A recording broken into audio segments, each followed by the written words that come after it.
24 বছরে ঢাকার গাছ কমেছে 57 ভাগ। 20% এলাকায় গাছ থাকার কথা থাকলেও আছে মাত্র 5.9%। পরিবেশে বিরূপ প্রভাব। গরমে পানির জন্য হাহাকার। ঢাকায় সুপেয় পানির তীব্র সংকট। বিকল্প উৎসে দীর্ঘ লাইনে সামান্য মিললেও ঠিকঠাক চলে না নাওয়া খাওয়া। ব্যাংক একীভূতকরণ ঘিরে ছড়িয়েছে আতঙ্ক। টাকা রাখা নিয়ে দ্বিধাদ্বন্দ্বে গ্রাহক, কমছে আমানত। একীভূতকরণ নীতিমালা নিয়ে ধোঁয়াশা। বিভিন্ন বিভাগে তালা, বাসে আগুন। তীব্র আন্দোলনের মুখে অনির্দিষ্টকালের জন্য চুয়েট বন্ধ ঘোষণা। হল ছাড়া নিয়ে বিভক্ত শিক্ষার্থীরা। এবং ভারতের লোকসভা নির্বাচনে দ্বিতীয় দফার ভোট আজ। পশ্চিমবঙ্গ সহ 12 রাজ্যের 89 আসনে হবে ভোট গ্রহণ। কঠোর নিরাপত্তা ব্যবস্থা। দেখছিলেন শিরোনাম সংবাদ সকালের সঙ্গে আছি আমি লিনিয়া আফরোজ। এবারে বিস্তারিত। তাপমাত্রা বৃদ্ধিতে জলবায়ু পরিবর্তন দায়ী হলেও বড় ভূমিকায় অপরিকল্পিত নগরায়ন। বিশেষজ্ঞরা বলছেন, ঢাকায় পর্যাপ্ত খাল এবং পুকুর না থাকায় তাপমাত্রা বাড়ছে। পরিবেশ কর্মীদের দাবি, 24 বছরে ঢাকার গাছ কমেছে 57 ভাগ। নগরের 20% বনায়নের কথা থাকলেও আছে মাত্র 5.9%। 28 বছরে ঢাকা থেকে 24 বর্গ কিলোমিটার সম আয়তনের জলাধার ও 10 বর্গ কিলোমিটার সবুজ কমেছে। ফলে তীব্রতা বাড়ছে গরমের। এস.এম. সালাউদ্দিনের ক্যামেরায় বিস্তারিত জানাচ্ছেন মাজহারুল ইসলাম। ছায়া ঘেরা সুনিবিড় রমনা পার্ক। 2 শতাধিক প্রজাতির ছোট বড় গাছ আছে এখানে। বৈশাখের তীব্র খরতাপে অনেকে আশ্রয় খুঁজে নিয়েছেন রাজধানীর এই প্রাণকেন্দ্রে। প্রকৃতির নিঃশ্বাসটা নেওয়ার জন্য ঢাকা শহর এই রমনাতে আসে। ঢাকা বিশ্ববিদ্যালয় এলাকায় বেশি গাছ থাকায় তাপমাত্রা তুলনামূলকভাবে অন্য এলাকার চেয়ে কম।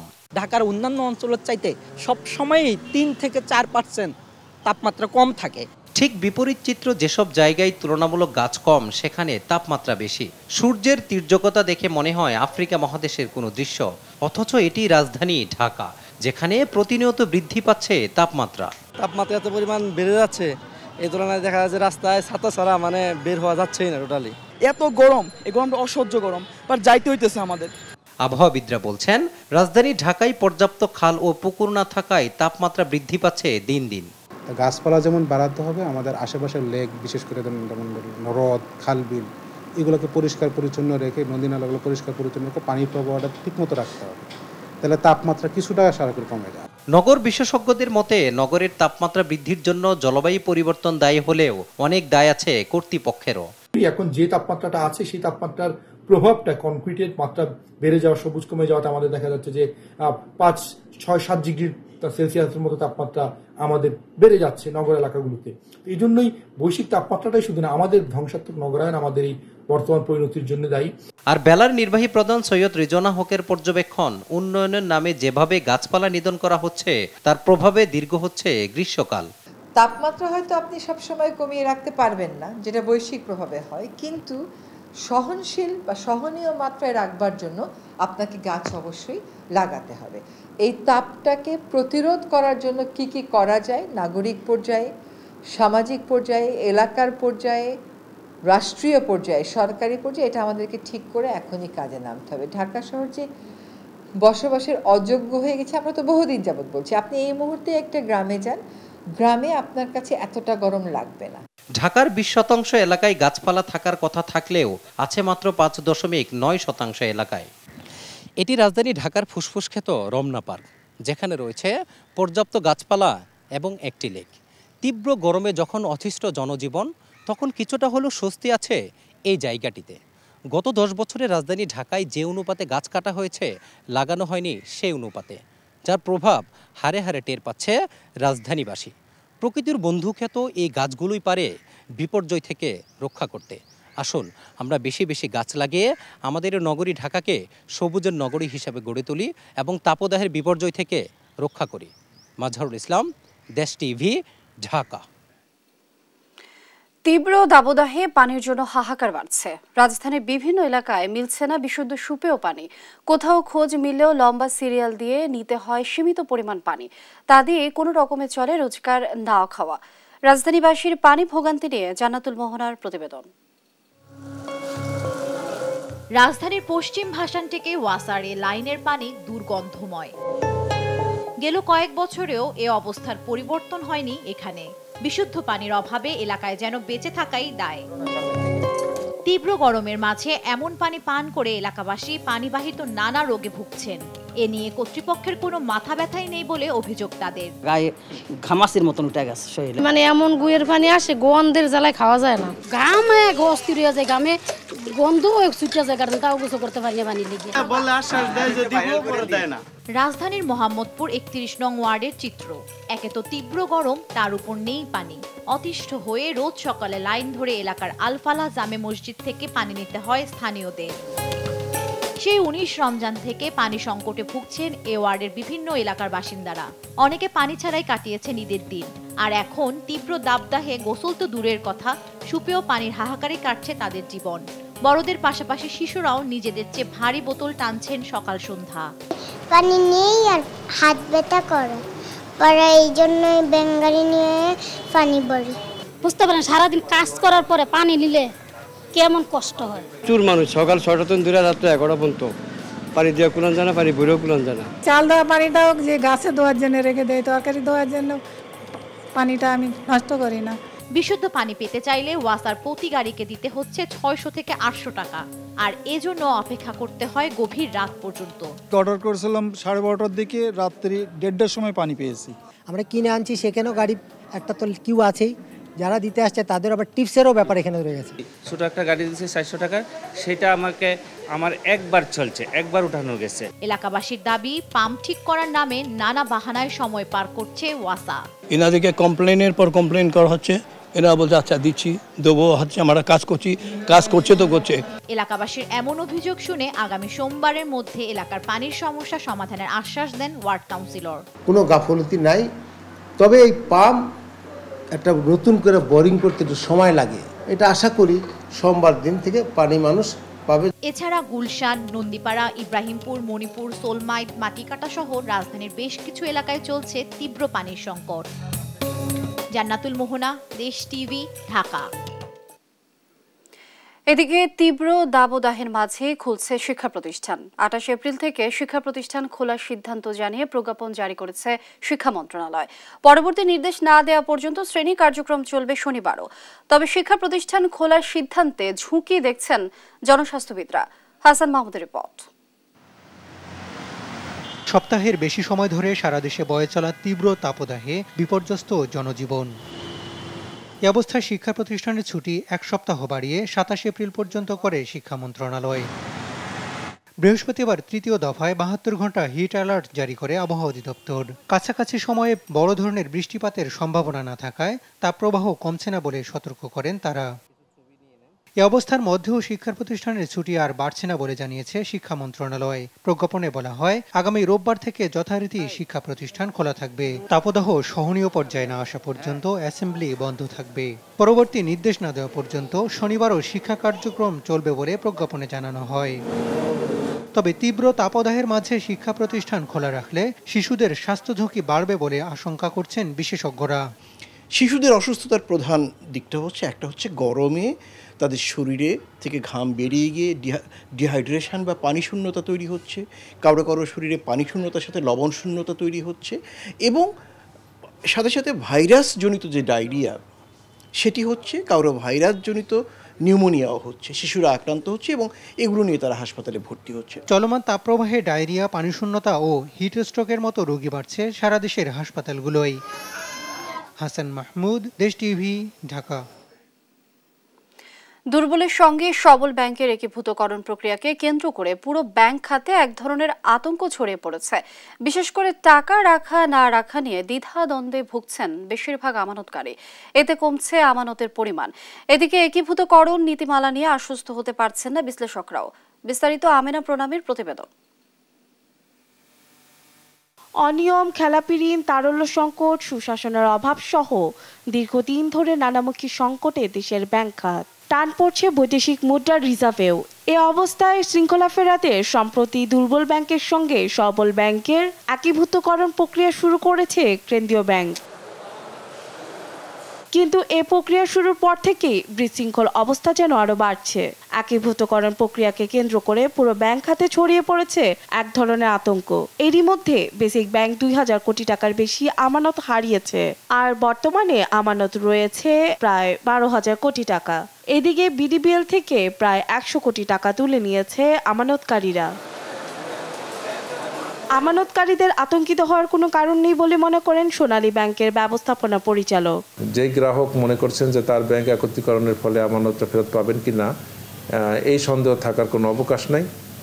বরং একটি শক্তিশালী ব্যাংকের সাথে মার্জার হচ্ছে, যে ব্যাংকটির আর্থিক ফাইন্যান্সিয়াল হেলথ অনেক ভালো আরেকটি ব্যাংকের তুলনায়।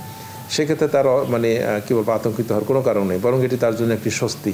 তবে একীভূতকরণের নীতিমালা নিয়ে আশ্বস্ত হতে পারছেন না এ অর্থনীতিবিদ। এদের স্টাফকে পালতে হবে, কতদিন পালতে হবে? 3 বছর। কেন পালবো 3 বছর? ম্যানেজিং ডিরেক্টর, মুক্ত ডিএফডি, এমডি এরা কোথায় যাবে?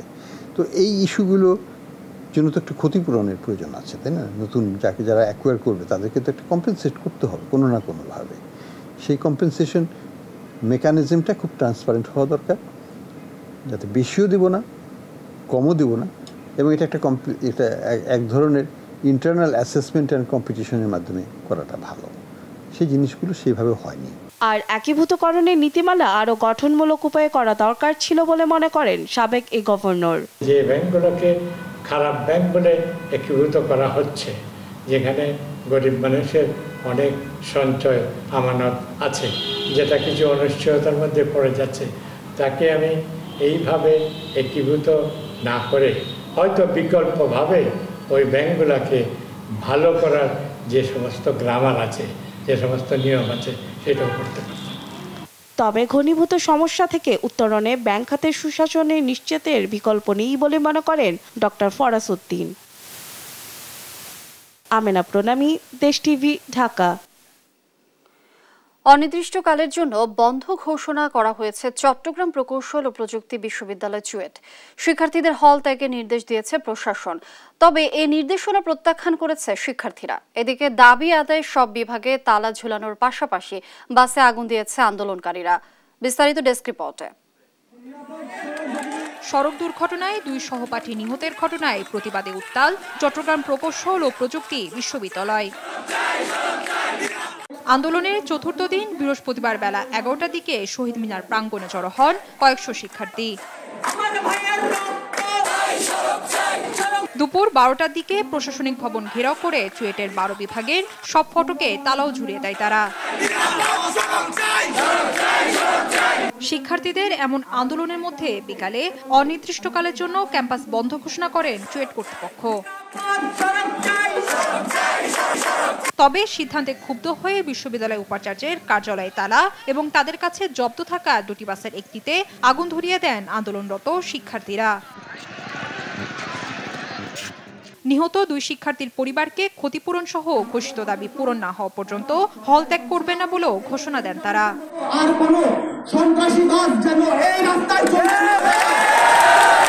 গেল সোমবার বিকালে মোটরসাইকেল নিয়ে ঘুরতে বের হয়ে বেপরোয়া বাসের চাপায় নিহত হন বিশ্ববিদ্যালয়ে 2 শিক্ষার্থী। এরপর থেকে নানা দাবিতে আন্দোলন করছেন শিক্ষার্থীরা। নিউজ ডেস্ক, দেশ টিভি। হাইকমান্ডের নির্দেশ অমান্য করে নির্বাচনে থাকা মন্ত্রী এমপি স্বজনদের নিয়ে তৃণমূলে ক্ষোভ বাড়ছে।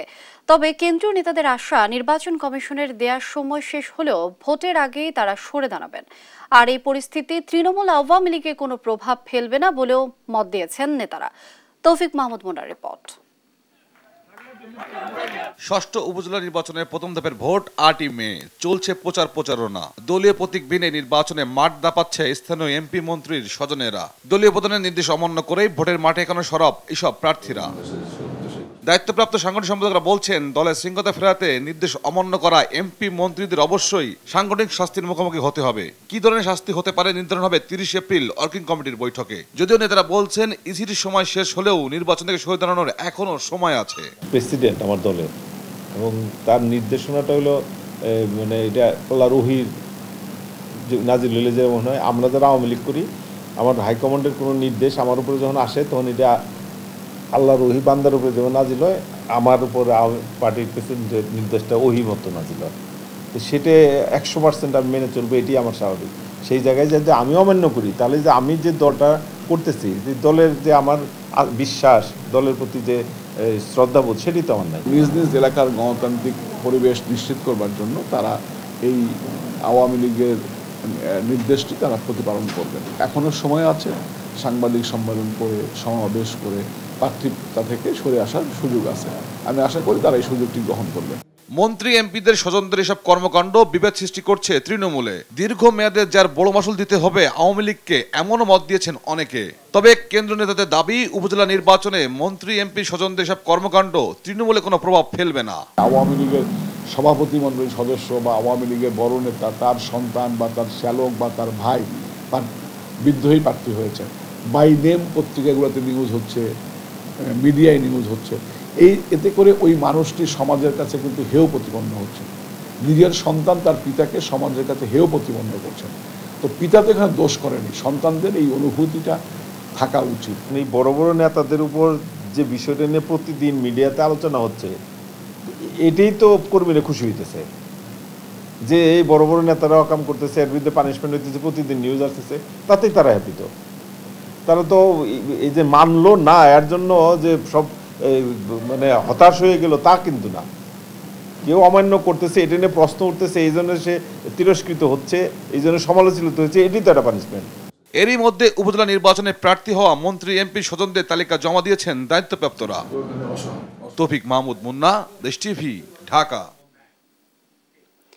গণতান্ত্রিক ধারাবাহিকতা অক্ষুণ্ণ রাখতে যে কোনো মূল্যে আসন্ন উপজেলা পরিষদ নির্বাচন সুষ্ঠু করতে হবে, এমন মন্তব্য করেছেন সিইসি কাজী হাবিবুল আওয়াল।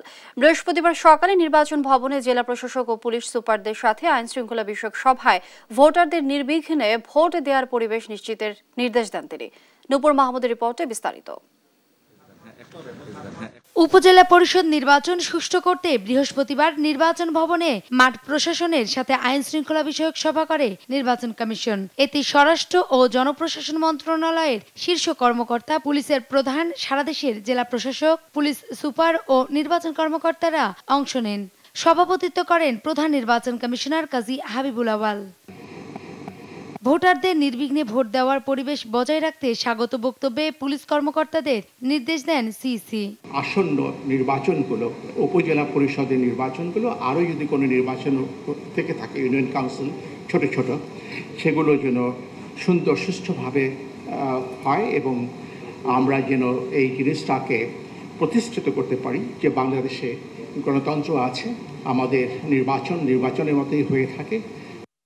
গণতান্ত্রিক ধারাবাহিকতা অক্ষুণ্ণ রাখতে যে কোনো মূল্যে সুষ্ঠু নির্বাচন করার নির্দেশ দেন তিনি। যে কোনো মূল্যে নির্বাচনটা নির্বাচন, এই জিনিসটা আমাদের বুঝতে হবে। যদি এক্ষেত্রে আমরা ব্যর্থ হই তাহলে আমাদের যে গণতন্ত্রের যে অগ্রযাত্রা, যেটার দৃষ্টান্ত আপনারা প্রতিষ্ঠিত করেছেন বিগত 7ই মার্চের সাধারণ নির্বাচনে, সেটাও ক্ষুণ্ণ হয়ে যেতে পারে। পরে ইসির সচিব জানান, সুষ্ঠু নির্বাচনের জন্য মাঠ পর্যায়ে প্রশাসনের প্রস্তুতি ও সহযোগিতা নিয়ে আলোচনা হয়েছে। আমরা এবছর উপজেলার নির্বাচনে ইউনিয়ন পর্যায়ে আমরা নির্বাহী ম্যাজিস্ট্রেট নিয়োগ দেওয়ার সিদ্ধান্ত হয়েছে এবং প্রত্যেকটি উপজেলায় 2 থেকে 4 প্লাটুন বিজিবি সদস্য মোতায়েন করা হবে। এছাড়াও আইনশৃঙ্খলা রক্ষার জন্য যদি কোনো জেলায় অতিরিক্ত জনবলের প্রয়োজন হয়, সেটাও নির্বাচন কমিশন দিতে সম্মত হয়েছে। উপজেলায় 2 থেকে 4 প্লাটুন বিজিবি মোতায়েন এবং ইউনিয়নে 1 জন করে ম্যাজিস্ট্রেট নিয়োগ করা হবে বলেও জানান ইসি সচিব।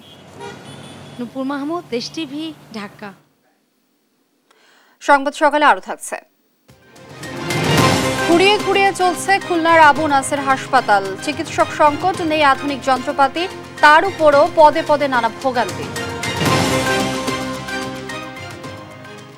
আন্তর্জাতিক প্রসঙ্গ। ভারতে দ্বিতীয় ধাপের ভোট গ্রহণ আজ বুধবার শেষ হয়েছে প্রচারণা। এ দফায় পশ্চিমবঙ্গ সহ 12 রাজ্য, একটি কেন্দ্রশাসিত অঞ্চলের মোট 89 আসনে হবে ভোট গ্রহণ। তীব্র তাপ প্রবাহের কারণে কম ভোট পড়ার আশঙ্কা করছেন বিশ্লেষকরা। রায়হান কবির শুভ্র রিপোর্ট। গ্রীষ্মের উত্তাপে পুড়ছে ভারত, এর মধ্যেই লোকসভা নির্বাচন, দুয়ে মিলে উত্তপ্ত ভারতের নির্বাচনী মাঠ। 19 এপ্রিল শুরু হওয়া 7 দফা ম্যারাথন নির্বাচনের দ্বিতীয় দফার ভোট গ্রহণ শুক্রবার। এই পর্বে পশ্চিমবঙ্গ সহ 12 রাজ্য ও একটি কেন্দ্রশাসিত অঞ্চল মিলিয়ে মোট 89টি আসনে ভোট গ্রহণ হবে। সকাল 7টা থেকে বিকাল 5টা পর্যন্ত চলবে এ ভোট গ্রহণ।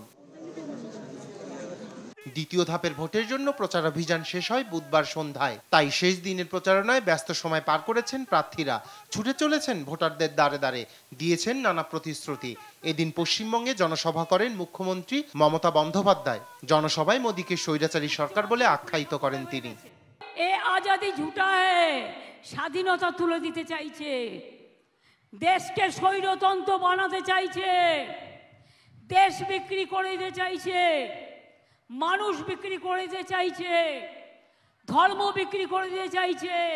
এ ধাপে মণিপুর ও কেরালার 20টি আসনে সবকটি, কর্ণাটকের 14, রাজস্থানে 13, মধ্যপ্রদেশে 7টি, উত্তরপ্রদেশ ও মহারাষ্ট্রে 8টি করে, মধ্যপ্রদেশে 7টি, আসাম ও বিহারে 5টি করে, পশ্চিমবঙ্গ ও ছত্তিশগড়ে 3টি করে এবং ত্রিপুরা ও জম্মু কাশ্মীরে 1টি করে আসনে হবে ভোট গ্রহণ। এদিন কংগ্রেস নেতা রাহুল গান্ধীর ওয়েনার আসনেও হবে ভোট গ্রহণ। এছাড়া কংগ্রেসের শশী থারুর, বিজেপির হেমা মালিনী সহ হেভিওয়েট অনেক নেতারই ভাগ্য নির্ধারণ হবে এদিন। এদিকে হিন্দুস্তান টাইমসের প্রতিবেদনে বলা হয়, এ ধাপে ক্ষমতাসীন বিজেপির সঙ্গে বিরোধী কংগ্রেস জোটের শক্ত লড়াই হবে। বিক্ষিপ্ত কিছু ঘটনার মধ্য দিয়ে 19 এপ্রিল শেষ হয়েছিল প্রথম ধাপের ভোট। ভারতের লোকসভা নির্বাচনে প্রথম ধাপের ভোটের হার ছিল অপেক্ষাকৃত কম। এবার দ্বিতীয় ধাপে বৃষ্টি, তীব্র তাপদাহ সহ নানা প্রাকৃতিক দুর্যোগের কারণে ভোটার উপস্থিতি কম হওয়ার শঙ্কা করছেন বিশ্লেষকরা।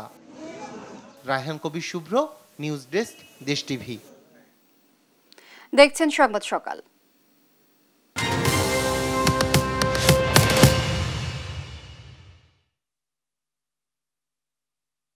সংবাদ সকাল।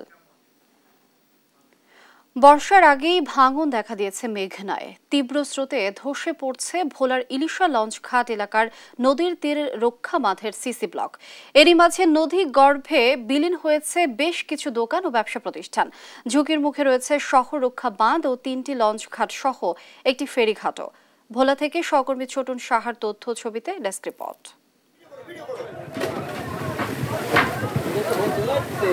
বর্ষা শুরুর 2 মাস বাকি থাকতেই ভয়াল হয়ে উঠেছে ভোলার মেঘনা। উজান থেকে নেমে আসা পানির তীব্র স্রোতে ভাঙন দেখা দিয়েছে ইলশার তালতলি লঞ্চঘাট পয়েন্টে।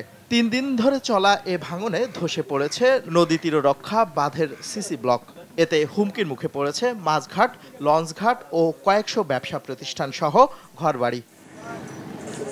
প্রতি বছর বর্ষা এলেই আতঙ্কে থাকেন ভোলার ইলশার প্রায় 50,000 মানুষ।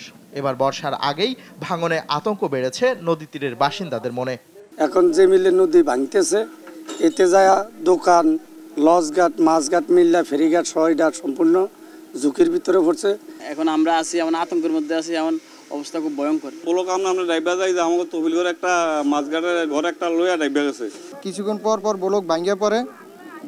ভাঙ্গনের ফলে ভাঙনের ফলে মানুষের অনেক ক্ষয়ক্ষতি হয়। আমাদের ঘর বাড়ি সব নিয়ে যেতে আছে। আকস্মিক নদী ভাঙনের কারণ উদ্ঘাটনের পর ব্যবস্থা নেওয়া হবে বলে জানিয়েছে পানি উন্নয়ন বোর্ড। সার্বিক বিষয় ঊর্ধ্বতন কর্তৃপক্ষকে সময় সময় জানানো হচ্ছে। আশা করা যাচ্ছে কোনো সমস্যা হবে না। যদি কোনো সমস্যা হয় তাৎক্ষণিকভাবে ব্যবস্থা নিতে পারবো, আমাদের সেই ধরনের প্রস্তুতি রয়েছে। নদী ভাঙন রোধে 3.5 কিলোমিটারের বাঁধ নির্মাণ কাজ শেষ হয় 2021 সালে, কিন্তু 3 বছর না পেরোতেই দেখা দিয়েছে ভাঙন। তাই জনমনে প্রশ্ন উঠেছে নির্মাণ কাজের স্বচ্ছতা নিয়েও। নিউজ ডেস্ক, দেশ টিভি। পটুয়াখালী জেলায় মাঠ জুড়ে হলুদের সমারোহ। যেদিকে চোখ যায় সেদিকেই দেখা যায় সূর্যমুখী ফুল। ফলন ভালো হওয়ায় হাসি ফুটেছে কৃষকের মুখে। নিরাপদ ভোজ্য তেল উৎপাদনের মাধ্যমে অধিক লাভের আশায় দিন দিন বাড়ছে সূর্যমুখীর আবাদ। পটুয়াখালী প্রতিনিধি সাইদ ইব্রাহিমের তথ্যচিত্রে ডেস্ক রিপোর্ট। দূর থেকে দেখতে মনে হয় সুবিশাল হলুদ গালিচা, কাছে গেলেই চোখে পড়ে বাতাসে দোল খাচ্ছে হাজারো সূর্যমুখী ফুল। পটুয়াখালীর মাঠ জুড়ে এখন কেবল হলুদের সমারোহ। এই সূর্যমুখী ফুল থেকে উৎপাদন হবে উন্নত মানের ভোজ্য তেল। বাণিজ্যের অপার সম্ভাবনা থাকায় সূর্যমুখী চাষে আগ্রহী হয়ে উঠেছেন কৃষকরা। সেচে স্বাদু পানি নিশ্চিত করা গেলে আরও বেশি জমি চাষের আওতায় আসবে এমন দাবি কৃষকদের। এই বছর আমরা সূর্যমুখী দিছি, আর এর আগে দিয়েছিলাম মনসুরি ডাইল।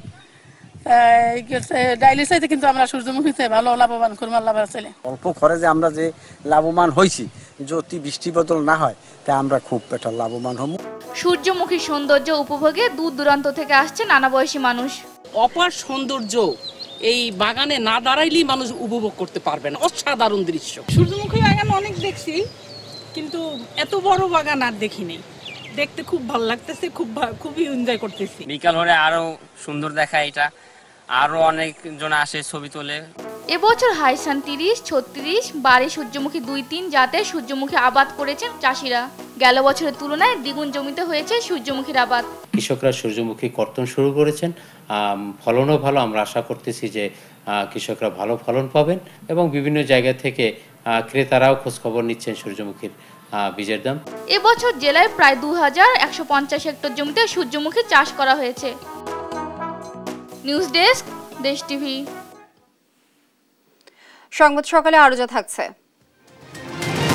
কালো সোনা খ্যাত পেঁয়াজ বীজ চাষে ব্যস্ত নাটোর নলডাঙ্গার কৃষকরা। উপকরণের উচ্চ মূল্যে লাভ নিয়ে সংশয়, বাজার দর ভালো বলছে কৃষি বিভাগ। খুলনার শহীদ শেখ আবু নাসের বিশেষায়িত হাসপাতালে চিকিৎসক সংকট, আধুনিক যন্ত্রপাতি না থাকায় সেবা বঞ্চিত হচ্ছেন রোগীরা। খুলনা ও আশেপাশের এলাকা থেকে প্রতিনিয়ত কম খরচে ভালো মানের সেবা পাওয়ার আশায় এখানে ছুটে আসেন অনেকে, কিন্তু পদে পদে ভোগান্তি পোহাতে হয় তাদের। সংকটের কথা স্বীকার করেছেন খোদ হাসপাতাল পরিচালক। খুলনা থেকে সহকর্মী নূর ইসলাম রকির পাঠানো তথ্যচিত্রে ডেস্ক রিপোর্ট। খুলনার শহীদ শেখ আবু নাসের বিশেষায়িত হাসপাতাল ভুগছে নানা সমস্যায়। এ কারণে কাঙ্ক্ষিত সেবা পেতে বঞ্চিত হচ্ছেন দূর দূরান্তের রোগীরা। চিকিৎসক ও যন্ত্রপাতি সংকটে বন্ধ কয়েকটি বিভাগের কার্যক্রম। এদিকে প্রায় 3 কোটি টাকা ব্যয়ে নিউরোলজি অপারেশনের জন্য মেশিন কেনা হলেও 3 বছরেও মেশিনটি চালু করা সম্ভব হয়নি। হাসপাতালটির 250 বেডের মধ্যে চালু আছে মাত্র 187টি। শুধু তাই নয়, হাসপাতালটি চালু হওয়ার পর নিয়োগ হয়নি কোনো তৃতীয় ও চতুর্থ শ্রেণীর কর্মচারী। এখানে রোগীদের ভর্তি হতে গেলে প্রচন্ড সিরিয়াল। এখানে নার্স যে দুর্ব্যবহার, তাতে আমি খুব ব্যথিত। ঊর্ধ্বতন কর্তৃপক্ষকে জানানোর পরও সমস্যার সমাধান মিলেনি বলে জানান কর্মকর্তারা। এখানে যে মেশিনপত্র আছে, আমাদের 30টা মেশিন এখন রানিং আছে। এই মেশিনগুলো অত্যন্ত পুরাতন। উদ্যোগ কি, আমরা তো 11 বার রিমাইন্ডার দিয়েছি। আর হাসপাতালের পরিচালক জানান, চিকিৎসক থেকে যন্ত্রপাতি নানা সংকট নিয়েই সেবা দিয়ে যাচ্ছেন তারা। সার্জারি যে বিভাগ রয়েছে, এটিতেও আসলে রোগীদের চাহিদা রয়েছে অনেক, এবং এখানে আমাদের মেল এবং ফিমেল মিলে আমাদের 25টা বেড আছে, এবং এই 25 বেডে রোগীরা যে সেবা নেয় সেক্ষেত্রে একজন মাত্র বিশেষজ্ঞ চিকিৎসক দিয়ে এই কাঙ্ক্ষিত সেবা দেওয়া আসলে সম্ভব না। দ্রুত চিকিৎসক নিয়োগ সহ সব সমস্যার সমাধান করা হবে, এমনটাই আশা স্থানীয়দের। নিউজ ডেস্ক, দেশ টিভি। দিনাজপুরে ফিলিং স্টেশনে আগুন নেভাতে দেরিতে পৌঁছানোয় স্থানীয়দের হামলায় আহত হয়েছেন 2 ফায়ার সার্ভিস কর্মী। বৃহস্পতিবার রাত 8টার দিকে কাহারোল উপজেলার 10 মাইলে আরিফ ফিলিং স্টেশনে ঘটনা ঘটে। খবর পেয়েও সময় মতো ঘটনাস্থলে না পৌঁছানোর অভিযোগ তুলে ফায়ার সার্ভিস কর্মীদের উপর হামলা চালায় স্থানীয়রা। এতে আহত 2 জনকে ভর্তি করা হয়েছে স্থানীয় হাসপাতালে। এদিকে ফায়ার সার্ভিসের 7টি ইউনিটের চেষ্টায় রাত 9:45টায় আগুন নিয়ন্ত্রণে আসে। জানা যায়, ট্যাঙ্ক লরি থেকে তেল নামানোর সময় আগুনের সূত্রপাত ঘটে।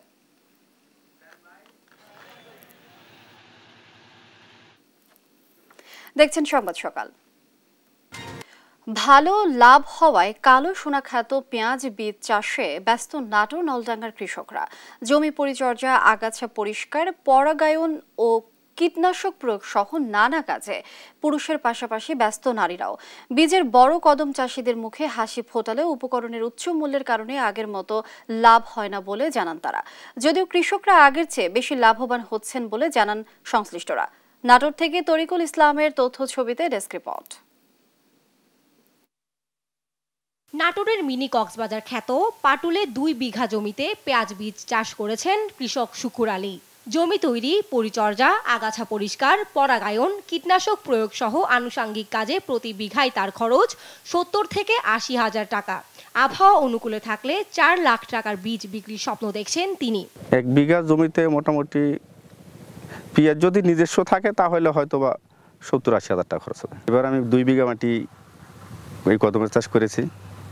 আশা করি যদি আল্লাহর কোনো মুসিবত না আসে, ভালোভাবে ওয়েদার ভালো থাকে, তাহলে আমি লাখ 4 টাকা বেশি বিক্রি করতে পারবো। শুকুরের স্বপ্নের সহযোগী হয়ে কাজ করার সুযোগ পাচ্ছেন নারীরাও, আয়ও করছেন বেশ। সকালবেলা আসি জমিতে এসে হলো জমির ঘাস টাস তুলি, পরিষ্কার করি, সারাদিন কাজ করি, ওষুধ পানি দেয়, আর আমরা দিন হাজিরে 350 টাকা পাই। কৃষি অফিসের তথ্য বলছে নলডাঙ্গায় এবার 2600 হেক্টর জমিতে পেঁয়াজ আবাদ হয়েছে, যেখানে বীজ চাষ হয়েছে 65 হেক্টরে। ভালো দাম ও আবহাওয়া অনুকূলে থাকায় এবার উৎপাদন লক্ষ্যমাত্রা ছাড়াবে। পেঁয়াজের ফুল দেখতে সাদা কদমের মতো হলেও এর বীজ হয় কালো। এবার ফলন ভালো হয় চাষিদের মুখে হাসি ফোটালেও উপকরণের উচ্চ মূল্যে আগের মতো লাভ হয় না বলে জানান অনেকে। আগে লাভ হইতো, কামলার দাম বেশি, সারের দাম বেশি, ওষুধের দাম বেশি, এই জন্য আমার লাভ হচ্ছে না। বীজের দাম বেশি, এখন লাভ হচ্ছে না। কৃষি বিভাগ বলছে উৎপাদন ব্যয় বাড়লেও ভালো ফলন ও ভালো বাজার থাকায় আরও বেশি লাভবান হচ্ছেন কৃষকেরা। বীজের মান উন্নয়নে সার্বক্ষণিক পরামর্শ দেওয়ার কথাও জানান এই কর্মকর্তা।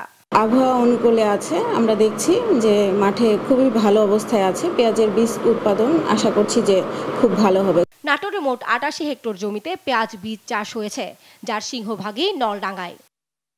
নিউজ ডেস্ক, দেশ টিভি। অনুমতি মিললে ঈদের আগে ব্রাজিল থেকে গরু আমদানি সম্ভব বলে জানিয়েছেন বাংলাদেশে নিযুক্ত ব্রাজিলের রাষ্ট্রদূত পাওলো ফার্নান্দো দিয়াস ফেরেস। বলেন, ঢাকায় ব্রাজিলের ভিসা সেন্টার খোলার প্রক্রিয়া চলমান, আগামী 2-3 মাসের মধ্যে দৃশ্যমান হতে পারে। G20 সামিটের আগে আগামী জুলাই মাসের 24 থেকে 28 তারিখের মধ্যে প্রধানমন্ত্রী শেখ হাসিনা দ্বিপক্ষীয় সফরে যেতে পারেন বলেও জানান রাষ্ট্রদূত। আজিজুর রহমান কিরণের রিপোর্ট। গেল মার্চে 2 দিনের রাষ্ট্রীয় সফরে বাংলাদেশে আসেন ব্রাজিলের পররাষ্ট্রমন্ত্রী মাউরো ভিয়েরা। 52 বছরের ইতিহাসে প্রথমবারের মতো দেশটির উচ্চ পর্যায়ের প্রতিনিধি দলের সফর ছিল এটি। এই সফরকে বিশেষ গুরুত্বের সঙ্গে বিবেচনা করে ব্রাজিল। বৃহস্পতিবার ঢাকায় জাতীয় প্রেস ক্লাবে diplomatic correspondent association of Bangladesh DCAB টকেও সে বিষয়ে তুলে ধরেন ব্রাজিলের রাষ্ট্রদূত পাওলো ফার্নান্দো দিয়াস ফেরেস। জানান, 2 দেশের বাণিজ্য সম্প্রসারণে এখন বাধা সামান্যই। To go into other areas or every area. We can go into agriculture, we can go into, I don't know, chemical industry, we can go into whatever. And I think this, just jumping to your second question, might be good. Now we don't have any Brazilian investment in Bangladesh.